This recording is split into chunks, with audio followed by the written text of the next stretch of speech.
It was the smell that hit me first. Not perfume, not sweat. It was something more offensive. Her sour cherry lipstick smeared across the rim of a glass of Malbec. The problem? She hated red wine. Said it gave her migraines and reminded her of her father's funeral. And yet there it was, half-finished, next to a plate of reheated pasta that hadn't come from our kitchen. I stood in the dining room, jacket still on, keys still dangling from my fingers. Eyes locked on that glass like it was a loaded gun someone had left on the table. We weren't expecting guests. She was supposed to be working late. But there it was, a single glass, the stem still warm, lip print fresh, and the soft click of the shower running upstairs like a metronome counting down to the moment everything would change. I didn't say a word. Didn't move. I just listened. Listened to the water run and the occasional thump of a bottle being set on tile, tried to picture the shape of a man who might leave a red wine glass behind and walk around my home with enough confidence to shower in it. Then I noticed the shoes. Not by the front door. No, they were tucked just beneath the coat rack. Upscale brown leather boots, faint scuff marks at the toe, laces still tied, as if the owner had kicked them off mid-motion. Not hers. Not mine. Size too big. Style too expensive, and definitely not the type of thing someone forgets after a casual visit. I counted backwards from 10, not out of rage, but calculation. I'm not the plate-throwing, wall-punching type. I'm the type that takes notes. The type that lets you bury yourself while handing you the shovel. I walked upstairs like I was going to take a nap. Every step measured, silent. I didn't barge in. Didn't knock.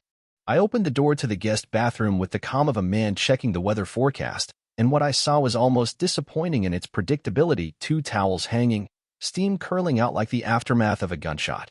The mirror was fogged, but not enough to hide the 2 toothbrushes jammed into the same glass. One blue, one pink. Hers was electric. The other wasn't. And then I spotted it, his wallet, sitting there on the edge of the sink like a calling card. Inside, a name I didn't recognize, a corporate ID badge, and a condom wrapper half-tucked between credit cards like a forgotten receipt. I didn't flinch. Just smiled, calmly set it back down, and walked back out. She came down 20 minutes later, hair damp, bathrobe tied just a bit too tightly, and asked if I'd eaten. I said no. She offered takeout. I said sure. We watched TV in silence, some idiotic game show where couples guessed each other's secrets for money. She laughed at the wrong moments. Her eyes never met mine. The air between us crackled with everything she thought she was hiding and everything I was letting her believe I hadn't noticed. That night, she slept like the dead, while I lay beside her, eyes open, staring at the ceiling fan spinning lazy circles like a noose tightening one rotation at a time. I wasn't angry. Not really. What I felt was colder, more efficient, like a clock resetting. She'd introduced poison into the well, and now it was my turn to make sure she drank every last drop. But not loud. Not messy. No, I'd let it fester. Let her believe she got away with it. Let her keep making those stupid little mistakes, like whispering on the phone in the hallway at night, or deleting texts like I didn't have the cloud password she used for everything. I collect it all, piece by piece. And then I'd break her. Not with fists. Not with shouting. With precision. With the one thing she never saw coming, her own blood. Her sister. The weird thing is, it didn't start with a fight or a slammed door. It started with herbal tea. She came home one night with this oversized shopping bag full of detox kits, green powders, and some subscription box promising emotional clarity through Ayurveda. I blinked and said nothing, watched her unwrap each overpriced jar like a child on Christmas morning, eyes wide, talking about toxicity not just in her body, but in life. At first, I thought it was harmless, maybe a passing phase, another spiritual midlife flare-up like her yoga obsession or that time she tried crystal healing and left quartz pebbles under our pillows. But this felt different. The language changed. The way she spoke had this odd, curated cadence, like she'd swallowed a podcast and now everything she said came with a hashtag. I need to realign. This isn't about you. It's about my journey. We need healthier boundaries, babe. I wasn't sure if she was quoting some self-help guru or auditioning for a TED Talk. But it wasn't my wife's voice anymore. She still cooked dinner, still curled up next to me during Netflix nights, but her laughter was off, too loud, too delayed, like she was performing happiness rather than feeling it. And her phone, always face down. Notifications muted. Once, it buzzed during dinner, and she grabbed it so fast she knocked over a glass of wine. She laughed it off, said it was just Samantha from work, but I'd met Samantha. Samantha wasn't the type to send 3 messages in 30 seconds. Then came the gym. She started going again, which I encouraged at first, until it turned into 5 a.m. spin classes she never used to wake up for, followed by late-night, deep stretching sessions and conversations about her personal trainer. That suddenly stopped including his name. I noticed the new leggings, the new sports bras, the ones that cost 3 times what we usually spend on groceries. One night, I found a receipt in her coat pocket for 2 lattes, 2 croissants, and a cookie she never mentioned sharing. It was from a place clear across town, nowhere near her office, with a timestamp that directly contradicted the meeting she said she had. I told myself it was nothing. Maybe she grabbed a snack with a friend. But then her social media went dark. Profile pic changed to a flower. Post scrubbed clean. She said it was part of a digital detox, but when I checked from a burner account out of curiosity, the profile was still there, active, curated, tagged, and now suddenly full of filtered photos where I didn't exist. She started traveling for personal development retreats. I stayed back to look after the dog, the house, the silence. One weekend, she left for what was supposed to be a 2-day women's retreat and came back Monday evening with sunburned shoulders and a new playlist of songs I'd never heard before, sappy acoustic ballads and foreign pop tracks with lyrics about finding freedom. I asked how it went. She said it was transformative and left it at that. No stories. No shared laughs. Just a smile too clean, too practiced, and eyes that wouldn't meet mine. Then came the purchases. Not flashy, not bags or jewelry, but subtle, personal things. Books on independence. A second phone charger that stayed in her car. A second gym bag that never made it back into the house. I once found a strange jacket in the backseat of her SUV, clearly a man's. She told me it was from Goodwill, that she planned to donate it, but the tag inside had a dry cleaner's label and a name that wasn't mine. I still didn't say anything. I held on to the silence like it was the last real thing we had left. Because despite everything, I wanted to believe. I wanted to believe that maybe she was just going through something. That maybe it wasn't another man. That maybe the distance was just emotional, not physical. She still kissed me goodnight. Still called me babe. Still played her part like a woman reading from a script she no longer believed in. But the cracks were showing. One morning I made her coffee, just how she liked it, oat milk and a pinch of cinnamon, and she blinked at it like it was poison. Said she doesn't drink caffeine anymore. It messes with my clarity. I nodded. Said nothing. She left with a smoothie and never thanked me. That night, she didn't come home until almost midnight. Claimed she lost track of time. No apology.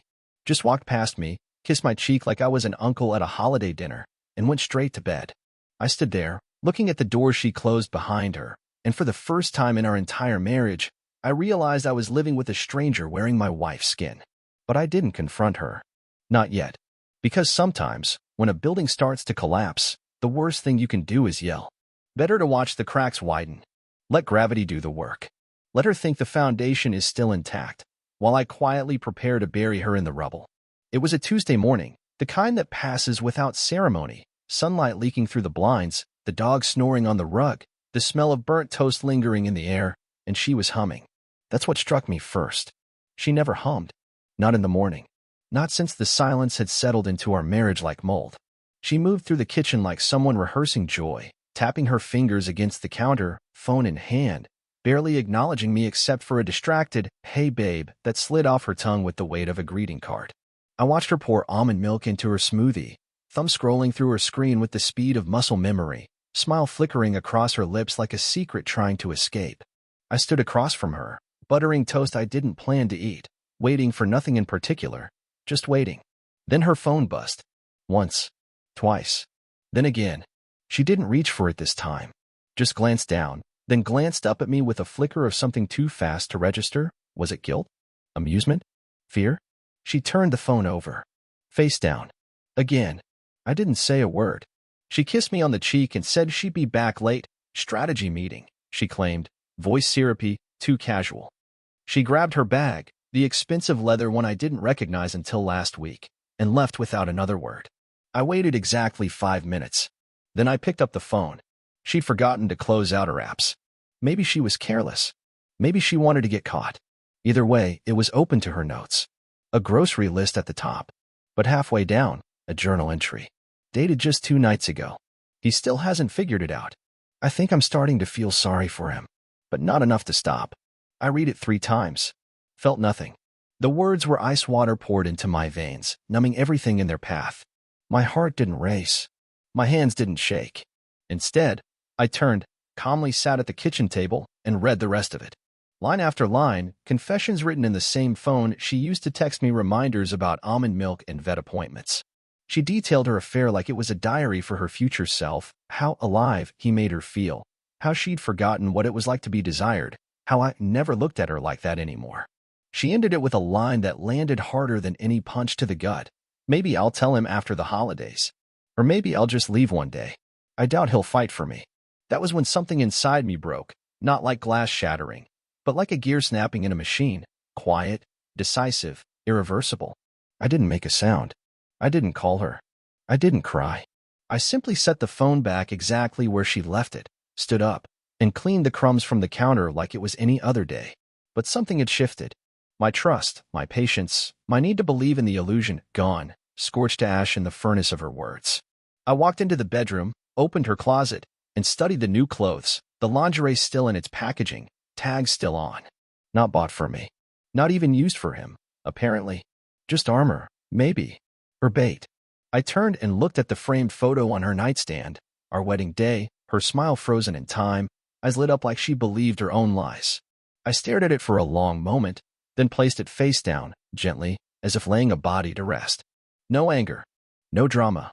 Just the quiet finality of understanding. She was gone. The woman I married was gone. And in her place was someone who wrote about my inadequacy in a phone she left unlocked on our kitchen counter, as if she couldn't be bothered to hide anymore. That was the moment. Not when I found out. Not when I suspected. But when I knew with a cold, unflinching certainty that I was done waiting for her to respect me again. This wasn't love in crisis. This was war in slow motion. And I wouldn't confront her. Not yet. Because you don't challenge a traitor in broad daylight. You let them think they're safe. Let them laugh. Let them write. And when the moment comes, you burn everything they ever built around themselves. Quietly. Thoroughly. Completely. I left the room without a word and began to plan. She never noticed that I started taking different routes home. That sometimes, instead of going straight to work, I'd loop around to watch her pull out of the driveway.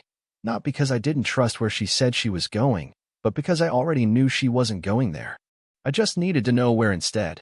The first step was timing, mapping her patterns, watching for deviations. Monday she left early for yoga, except the yoga studio didn't open until 8 a.m., and she was already gone by 6:30. I verified that by calling the studio directly, pretending to inquire about their schedule for my wife's birthday. Friendly receptionist. Very helpful. We don't have any classes that early, she said.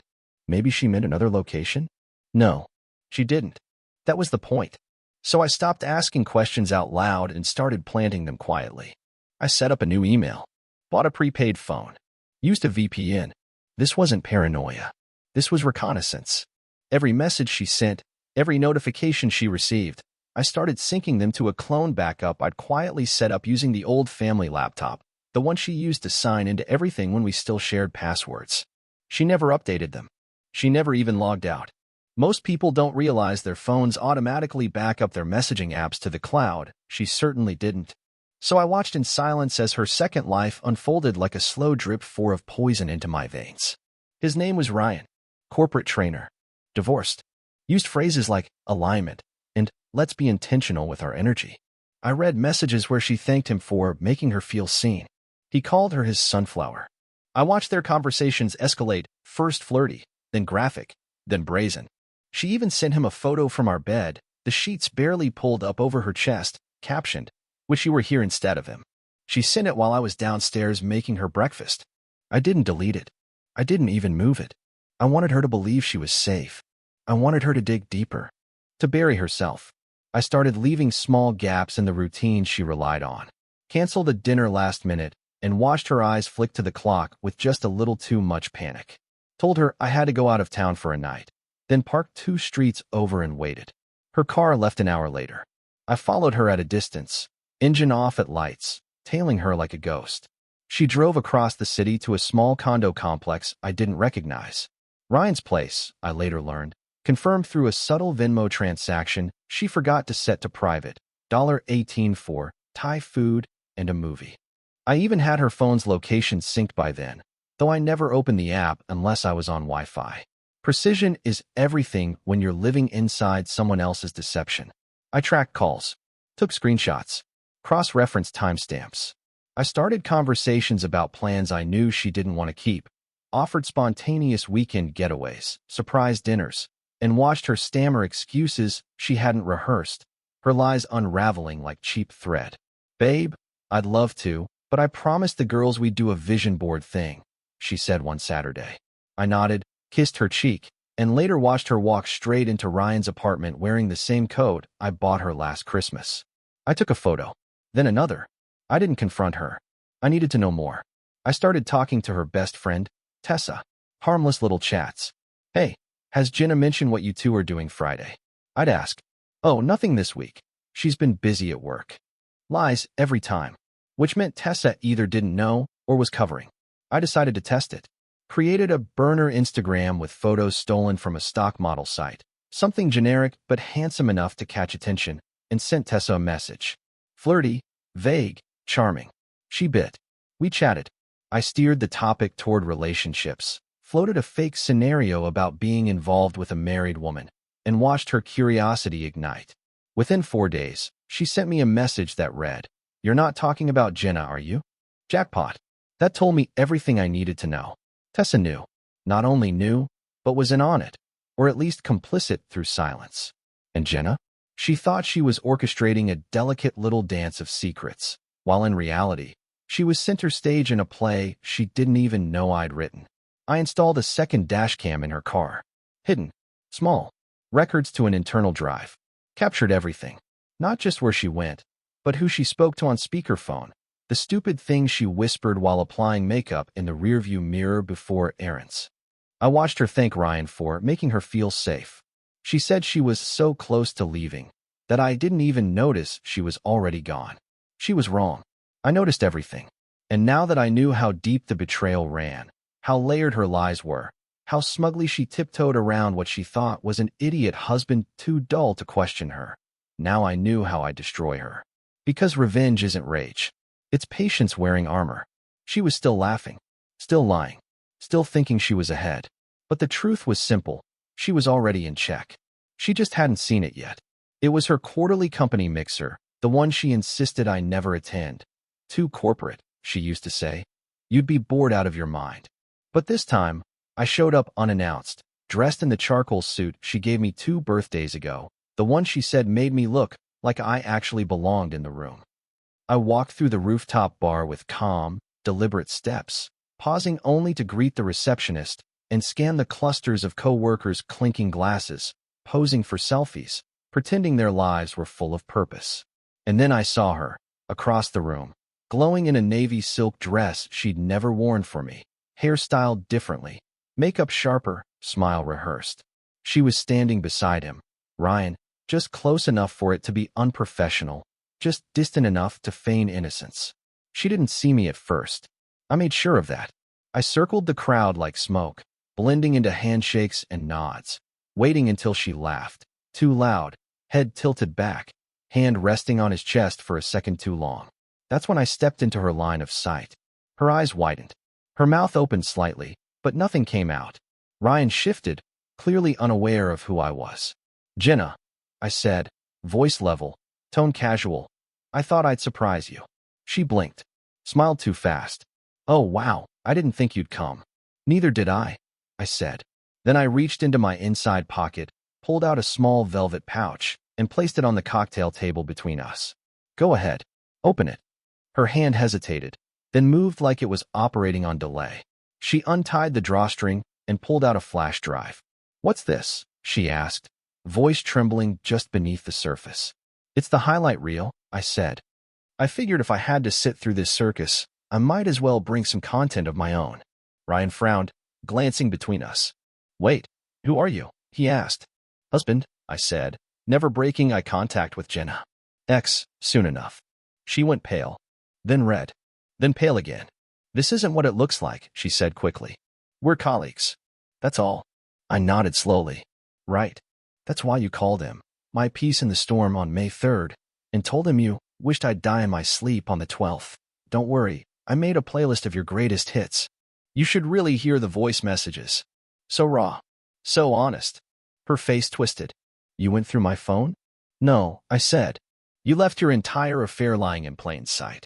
I just picked up the pieces you scattered. Ryan stepped back, his drink forgotten in his hand. Jenna, you told me you were separated. We were, she snapped, too fast, too desperate. We were in a bad place. I didn't know what I wanted. You wanted him, I said, motioning toward Ryan. And that's fine. But you could have left with your dignity. Instead, you made me your cover story while you explored personal growth between hotel bedsheets. She stepped forward, voice soft now. I didn't mean to hurt you. You didn't hurt me, I replied, ice cold. You insulted me. You thought I wouldn't notice. That I wouldn't matter enough to suspect. That I'd just fade quietly while you played victim in a story you were writing alone. She looked around, suddenly aware of the silence, of the eyes turning our way, of the frozen smiles and faux concern that hung in the air like smoke. Can we talk about this in private? She hissed, trying to recover, to regain the upper hand. We're talking. And you've always loved an audience. Her lips tightened. So what? You just came here to humiliate me? No, I said. You did that to yourself. I just showed up to make sure you remembered it. She turned to Ryan, voice pleading now. This isn't fair. You don't know what he's like. He's cold. Distant. I tried for years. I cut in, softly. You didn't try. You performed. You played the loving wife while documenting your betrayal like it was art. And now that the curtain's been pulled, you're angry I didn't clap. Her mouth opened again, ready with some righteous deflection, some tear-choked monologue about how I failed her, but she stopped. Something in my face must have told her it wouldn't work. The mask cracked. The confidence wilted. I didn't think you'd find out like this, she finally whispered. I know, I said. You were counting on me being stupid. But I'm not. I'm patient. And patience is far more dangerous than stupidity. Ryan stepped back again, shaking his head, muttering something under his breath before walking away, vanishing into the crowd that now pretended to be busy, avoiding eye contact, pretending this wasn't the best live theater they'd seen all year. Jenna stood alone, blinking rapidly, trying to breathe through the pressure closing in around her, and I watched her, not with hatred, not with pity, but with the clarity of someone who has finally seen the enemy unmasked. I didn't move, didn't leave. I just stood there, letting the weight of her choices fill the silence between us, thick and suffocating. Because the game wasn't over. Not yet. This was just the moment the queen realized she was cornered. She followed me out of the building in a storm of heels and fury, her breath sharp, eyes wide, voice already cracking with the hysteria she tried to pass off as righteous anger. How dare you embarrass me like that in front of everyone? She snapped, grabbing my arm like it still meant something, like she still had rights to my skin. I turned slowly, glanced at her hand, and said nothing. You're not some victim here, she barked. You're not innocent. You were never innocent. You just existed. You smothered me with your routines, your schedules, your stupid questions about my day. I felt like I was living in a damn spreadsheet. Her voice rose, eyes flashing like a feral thing cornered and wounded. I tried, okay? I tried to love you, but you made it impossible. I said nothing. Just looked at her like she was a stranger on a train yelling into the void, waiting for someone to validate her meltdown. Say something, she screamed. Don't just stand there like you're better than me. I am, I replied, not with pride, not with venom, just simple truth, delivered like a mirror she couldn't look away from. Her jaw dropped. She stepped back, as if the coldness in my voice physically slapped her. You self-righteous bastard, she hissed. You think you're a hero in this? You think this makes you strong? You're pathetic. You didn't fight for me. You didn't make me feel wanted. You didn't give me a reason to stay. I tilted my head. You stayed because I paid the mortgage, covered your car lease, and made you look like a respectable woman in front of your parents. Her lip quivered. You're such a manipulative. No. I cut in, calm and precise. Manipulation is when you pretend to love someone while sharing your body with a stranger. What I'm doing is clarity. And it terrifies you because it means I finally stopped pretending you were worth saving. She slapped me. Not hard, not dramatic, just a desperate swing from a woman realizing the theater was empty and the applause would never come. I didn't flinch, didn't blink, just watched her spiral. You think you're so clever, she snapped, voice shaking now. You think people won't see what you did tonight and think you're cruel, controlling, unstable. I smiled slow and small. People saw the truth tonight. The rest is up to you to explain. She wrapped her arms around herself, voice lower now, switching gears like a car with no brakes. I didn't mean for this to happen. I felt so alone. And Ryan, he listened. He made me feel alive again. You don't know what it's like to look in the mirror and not recognize the woman you've become. No, I said, but I do know what it's like to look across the table and not recognize the woman I married. You lied so well. I almost forgot your silence was the loudest part of our home. Her eyes welled up, but I saw no sincerity there, just panic. The loss of leverage. The collapse of a con that had gone on too long. We can fix this, she whispered, stepping closer. We can go to therapy. We can start over. I'll block him. I'll do anything. No, I said. You'll do nothing. Because you are nothing to me now. And the only therapy I need is watching you try to rebuild a life with a man who will never trust a word you say. That cracked her. Her face collapsed into a scowl. You're cruel. No, I said again, evenly. Cruelty is dragging someone through years of deceit and still expecting sympathy when the mask falls. This is justice. She laughed, sharp and desperate. You think you've won? You think this little show makes you untouchable? You're going to be alone. You hear me? Alone. And you'll miss me. You'll remember me when the silence gets too loud and there's no one left to pretend for. I stared at her for a long moment, then leaned in just enough so only she could hear. I only miss things that were real, and you were never one of them. Her breath hitched. She stepped back, face pale, as if I'd cut a vein no one else could see. She wanted rage. She wanted a fight. She wanted something to make her feel like she still mattered. But all I gave her was silence. Because nothing terrifies a liar more than indifference from the person they failed to destroy. And as I turned and walked away, not with anger, not with pride, but with absolute peace, I knew she finally understood that I was never going to look back. The day after the mixer, while she was still licking her wounds and crafting whatever sob story version she planned to feed her friends, I began assembling the machine. I called it that in my head. Not revenge, not justice, just the machine. A system built on facts, documentation, timing, and absolute silence. First came the data. I compiled every screenshot, every voice message, every timestamped photo, every GPS log from her phone, dashcam footage, backup files from the cloud, even the hidden notes app journal she thought was private. All of it categorized, sorted, encrypted, and copied 3 times. Once on a drive in my home safe, once in a secured cloud account under a fake name, and once on a physical flash drive I mailed to my brother out of state with instructions to open only if anything happens to me. She would never know how much of her life I'd archived until it was far too late. Next, I moved on the finances. I logged into our joint accounts early that morning, 4:30 a.m. to be exact, when I knew she'd be deep in one of her self-care comas, and initiated a full split of all shared funds into a new account under my name only. Not hidden, just removed. I had already consulted a financial advisor weeks ago, someone discreet, someone sharp. I drained the credit cards too, paid them off, then closed every joint line in one sitting. I left her with her own card, but reduced the limit to $200. Enough for groceries. Not enough for a night out with Ryan. Then the utilities, water, gas, power, internet, all in my name. I transferred them to her email, her number. I set the transfer to finalize 2 weeks from that morning. She'd receive polite notices that her services would be suspended unless she updated payment. She'd assume it was an error. She'd have no idea I'd given her a deadline. Then the car. She drove the one I bought. Registered in my name. Insured under my policy. I removed her from the insurance first, quietly, online. Then I made the call to have the car towed from her work parking lot the next afternoon. Not stolen, reclaimed. The spare key in my pocket made sure of that. She'd walk out of the office expecting to go home and find an empty space and a notification on her phone. Title and insurance canceled. Ownership revoked.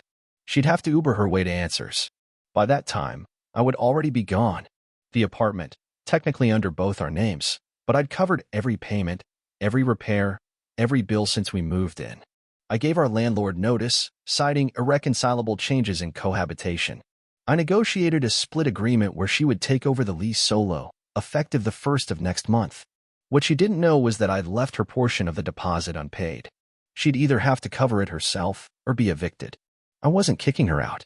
I was just letting her drown in the shallow water she thought was safe. And then I moved to the people. I began with her parents. I emailed them a single file, no message, no explanation. Just a zip folder labeled, "Your daughter's truth." It included a timeline of her affair, selected screenshots of her messages, and audio clips of her mocking me to Ryan.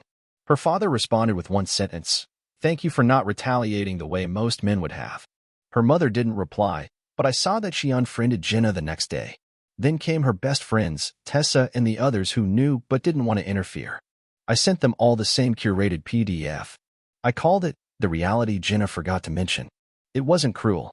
It wasn't exaggerated. Just quotes. Photos. Dates. None of them responded to her birthday post the following week. And finally, the scalpel. Her job. Ryan wasn't just her affair partner, he was technically her subordinate. Inappropriate. Undisclosed. I made one anonymous HR complaint, included timestamped messages, workplace selfies, the full paper trail. I didn't ask them to fire her. I simply gave them no choice. Within 3 weeks, an internal investigation was launched. She showed up late 2 days in a row after that. Rumors spread. A transfer was suggested. She declined. I was already gone by then. I'd moved into a furnished apartment on the other side of town, one she didn't know about. My lawyer had quietly filed for divorce under irreconcilable differences, citing emotional infidelity and breach of marital trust. The paperwork included all the documentation she never thought I'd collect. I didn't request alimony. I didn't want a single thing from her. I just wanted to ensure she left with nothing she didn't earn. And the best part? She still hadn't figured it out. She still posted filtered smiles, still texted friends as if things were rocky, but hopeful. She still thought I might come crawling back. She didn't realize the machine was already built, already running, already crushing the last pieces of her carefully constructed illusion. She wouldn't hear the gears turning until they ground her down to dust. It was a Sunday afternoon when everything collapsed, fitting, really, since Sundays used to be her favorite day for pretending we were still a happy couple. She had been invited to a garden engagement party thrown by her cousin, small but high profile, filled with relatives, old friends, coworkers, people who lived online as much as they did in real life. I offered to drive us there. She hesitated, unsure, sensing something off in my silence, but eventually smiled that fake, nervous smile and said, "Sure, that'd be nice." She wore white, of course she did, and spent most of the drive checking her reflection in the mirror, brushing non-existent dust from her collar, perfecting a look that would never survive what was coming. When we arrived, I opened her door, kissed her cheek like a gentleman, and walked her straight into the event I had choreographed behind the scenes like the final act of a very long, very brutal play. Everyone was already there. Her parents, her aunts, her cousins. Tessa, her once loyal best friend, now cold and unreadable. Ryan was absent not by chance, but because he'd received an anonymous email the night before containing every explicit message she'd sent him, each one watermarked with timestamps and location tags from their office. Word was, he'd dumped her over a voicemail, didn't even give her the decency of a full conversation. HR had already suspended him. She didn't know that yet, but she would. Oh, she would. She walked in with her usual laugh, the one that sounded like she was trying to fill silence before it swallowed her, and waved to the room like a pageant queen. No one waved back. She slowed, her steps faltering as polite smiles gave way to flat expressions and turned shoulders. Whispers followed in her wake. Her mother looked at her, then turned away. Her father stared at the ground. Tessa, standing by the bar, met her eyes and gave a single, subtle shake of her head before walking off. I stayed behind her, just far enough for her to feel alone, just close enough that she could still feel the weight of my presence like a blade pressed to her back. She turned to me, lips parting, confused. "What's going on?" she whispered. I said nothing, just looked at her like a stranger who'd wandered into the wrong funeral. Then the screen lit up. I had arranged it with the hosts, told them I had a surprise tribute for the couple, a heartfelt video to celebrate love and loyalty. The projector flickered to life, and for the first few seconds, it was just that. Pictures of the bride and groom, soft music, sweet quotes. Then the music shifted, and the screen displayed her name, her face, her words, her affair, the messages, the selfies, the voice notes, her calling me a dead man walking, her laughing at how easy it was to lie to my face, her joking about how Ryan was better in every possible way. One by one, her family turned to look at her. Her cousin clutched her fiancé's arm, wide-eyed. Her mother gasped. Her father looked like he wanted to disappear into the grass. The laughter that used to follow her like perfume had died completely. All that remained was silence, and the long, slow unraveling of the only identity she had left. She tried to speak, tried to laugh it off, like it was some sick prank. "This isn't real," she said, voice cracking. "This is fake. This is AI or something. It's not real." But her voice betrayed her, twitchy and panicked, her body frozen in a half-step toward the screen like she could somehow undo it, grab the wires, shut it off, stop time. She turned toward me, eyes pleading now. "You did this," she breathed. You sick bastard. You planned this." I didn't answer. I didn't move. I just stood there with my hands in my pockets, watching her world fall in on itself, brick by brick, lie by lie. "You ruined my life," she screamed suddenly. The mask completely gone now, face red, teeth clenched, as every suppressed demon clawed its way to the surface. "You always wanted to ruin me because you couldn't control me. Because you're boring. Because you're nothing without me." Her voice broke. Her knees buckled slightly. No one came to help her.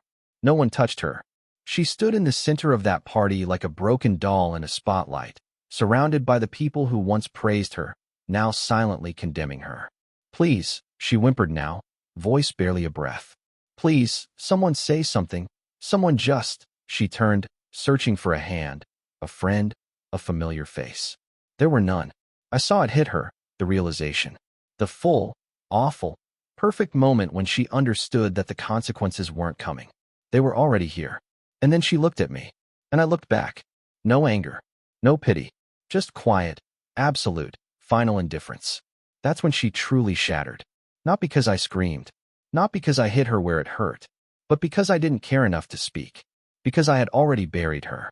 And all that was left now was the funeral. It happened 2 days after the engagement party fallout, at her niece's birthday celebration. Of all places, a quiet family gathering in her parents' backyard with balloons, cake, folding chairs, and just enough tension in the air to make the sunlight feel fake.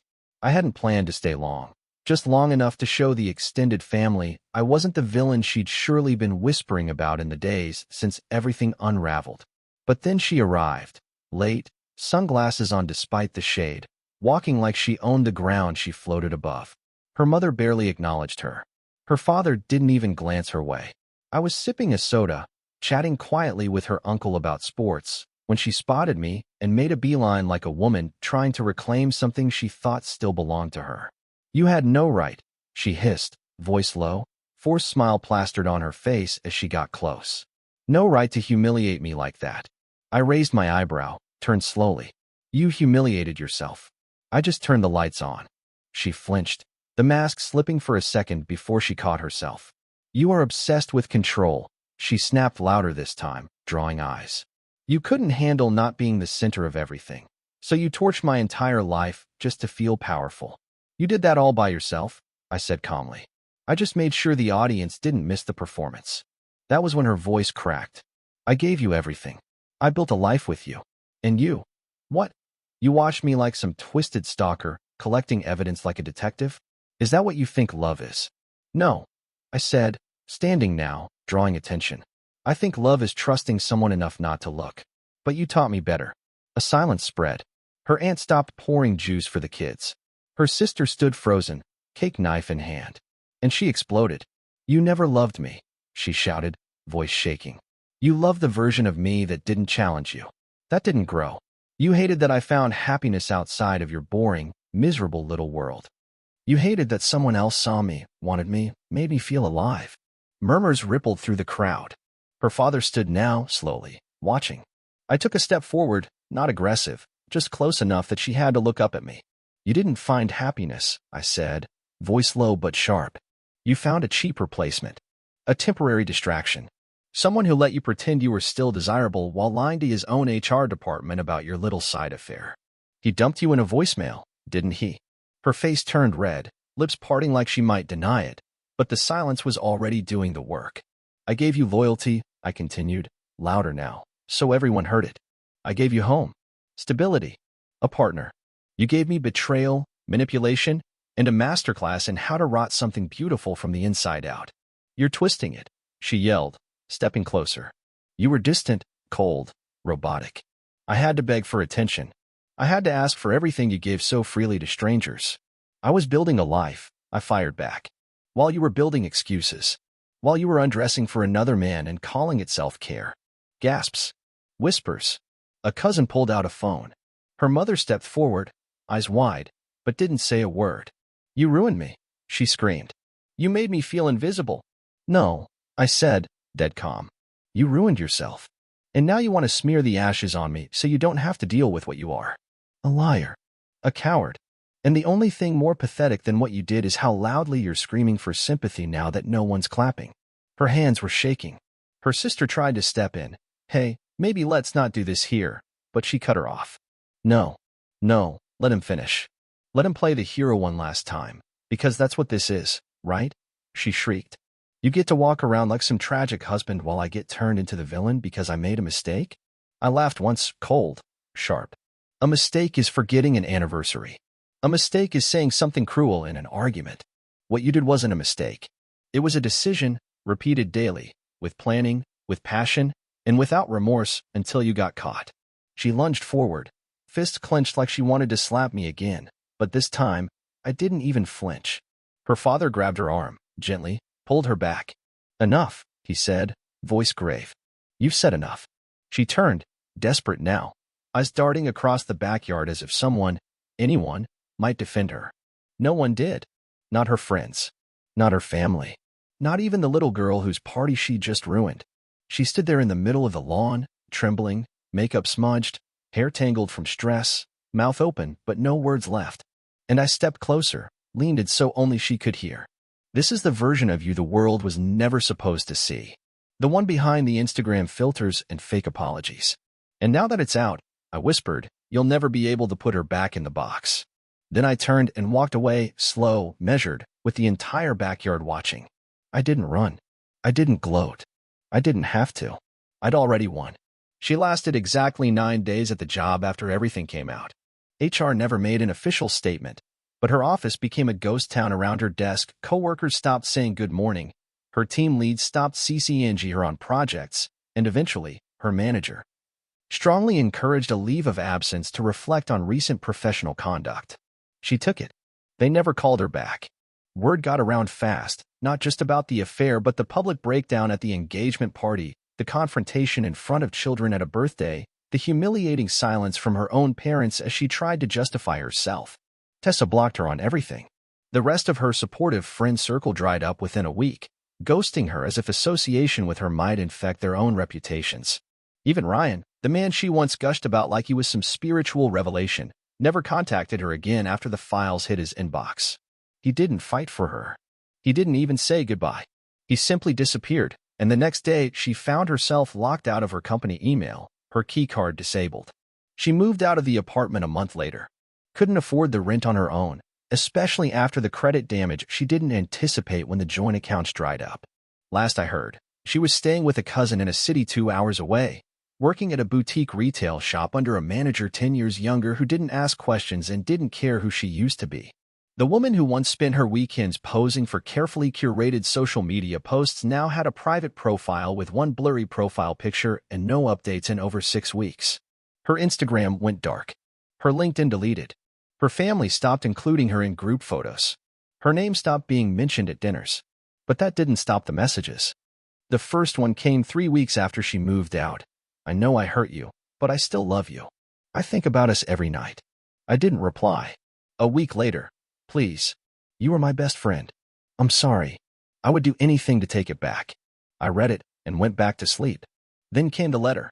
Handwritten, shaky pen strokes, perfume she hadn't worn in years.